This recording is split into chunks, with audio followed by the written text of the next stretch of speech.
We're going to learn how to construct parallel lines. In order to help us do so, I'm going to use a link which I've shared with you in the past. It's located on Edline and it's called mathopenref.com. This is a great website because it shows you how to do all sorts of constructions, but the one that we're going to use in particular is the one relating to parallel lines. So that specific link is located down here. So if you go to this specific URL, it'll show you the video that I'm about to show you as well.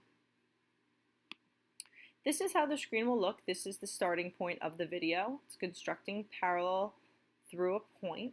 So what this does is it shows us how to construct a set of parallel lines given a line PQ and a point not on that line R. The first step I'm going to do is I'm going to draw a line from R to line PQ. Now, what I did was I created my own transversal before I even have my parallel lines. So what I want to do is I want to have a line parallel to PQ that also goes through line RJ. And I'm going to use my knowledge of corresponding angles to construct these parallel lines. So I'm going to set my compass at point J, and I'm going to create an arc that's going to cross both lines. The width isn't important here, but what is important is that you keep your compass at the exact same measure and swing the exact same arc at point R. Now, what I'm going to do is I'm going to use my knowledge of copying angles, and I'm going to copy this angle down here below up here. So how I'm going to do that is I'm going to use my compass to measure my original angle, or the width, or the mouth of that angle. Then I'm going to bring that same width up to the new point I created using the arc above. And I'm going to swing an arc, creating a new point, which I'm going to call S.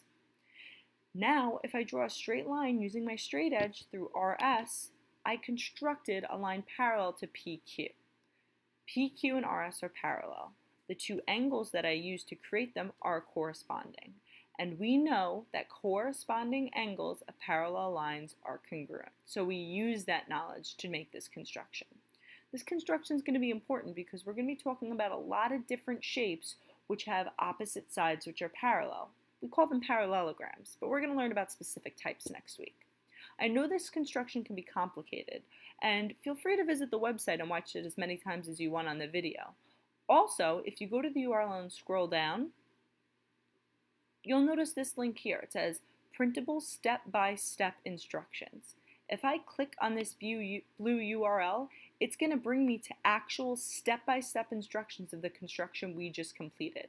It has a picture of what your construction should look like, and it has steps. After doing this, your work should look like this, and it goes through the entire construction. So this might be a good thing to print out for your notes if you're having trouble with these constructions. But again, you can watch the video as many times as you want. So I hope you all have a wonderful and restful weekend, and I'll see you on Monday to talk all about parallelograms. Get excited!